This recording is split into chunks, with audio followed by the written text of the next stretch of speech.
Be soft, be tender, bear how gentle you are, how deeply you feel, and how you carry the pain of others in the unseen, sewn up pockets of your skin. Show the burrows of your thoughts, the places where fears curl up to sleep, the refuge of the fathoms. Amaze me with your kaleidoscopic depth of consideration you effortlessly harbour behind those eyes. But don't expect me to also have this too, nor learn it or offer it. I will merely prune your musings and graft them to conflicts like a vengeful gardener. For you are the Morrigan, shapeshifter, seer of war and fate, feared for her insight and misunderstood power. Lay bare your vulnerability, but don't exceed elastoplastic fixes, for I only carry a supermarket bought first aid kit disguised in a doctor's bag. I have no surgeon's hands, but I will lie beneath yours and seek the wounds of my childhood to be silently mended by you as I sleep. For you are Inanna, stripped in her descent to the underworld, expected to heal others while her own journey is unseen. Don't soften under the heat of life to the point where you become fluid, for I cannot be a vessel to transport you to less fiery terrain so you can slowly solidify again. Your ability to shapeshift and re-emerge as a new form must be out of sight, for transformation is ugly to my eye. For you are Persephone, bride of the bloom and the dark, forever crossing thresholds, your rebirth veiled in silence, your transformation unseen.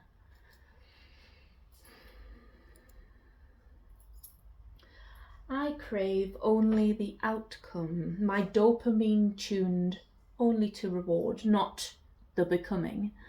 And I cannot sit within the space of skin shedding because the ugliness of your growth reflects my own inability to do so. Be able to sit with complexity, but don't be the complexity. For that asks me to cross my legs and lean on Buddha's tree and hold space for you, and I've got a bad back. Don't expose the rhizomatics of your own complexities, for I shall no longer gaze in awe at their intertwined roots, but see confusing chaos loops that form a noose around my sense of safety. For you are Inanna, her truths and layers perceived as dangerous rather than divine.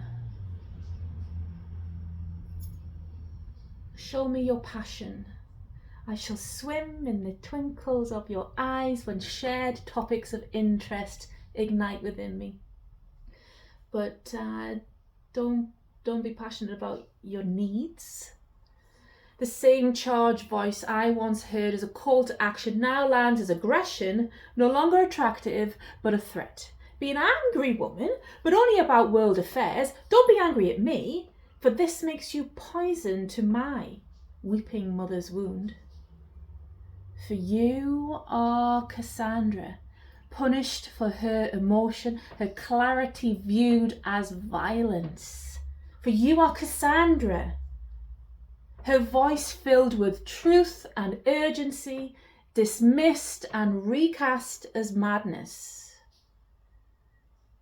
Be everything you are, but in doses, and not really as you are, less. Do it from a distance so I cannot catch myself in your reflection, because if you do, I will blame you for looking back at me. I will morph you then into my mother's image, and I will blame you for the things I cannot say to her. For you are Medusa, once beautiful, later feared, her gaze made monstrous when she no longer submits. I will reject every part of you that made me fall in love with you and tell you you tricked me. For you are Lilith, punished and exiled for being whole and uncontainable, blamed for seeing too clearly.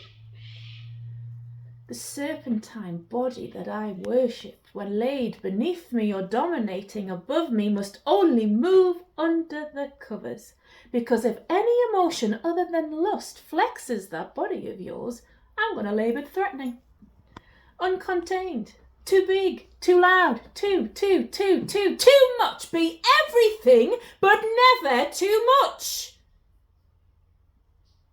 For you are Selkie, asked to be present, but not whole, loved only when her true nature is hidden. I was not made for mere mortals. I am made of myth and magic the human world cannot hold in its feeble hands. Hands that wipe away difference instead of learning to still their tremble. Learning to cradle the sacred, to carry what cannot and will not be tamed.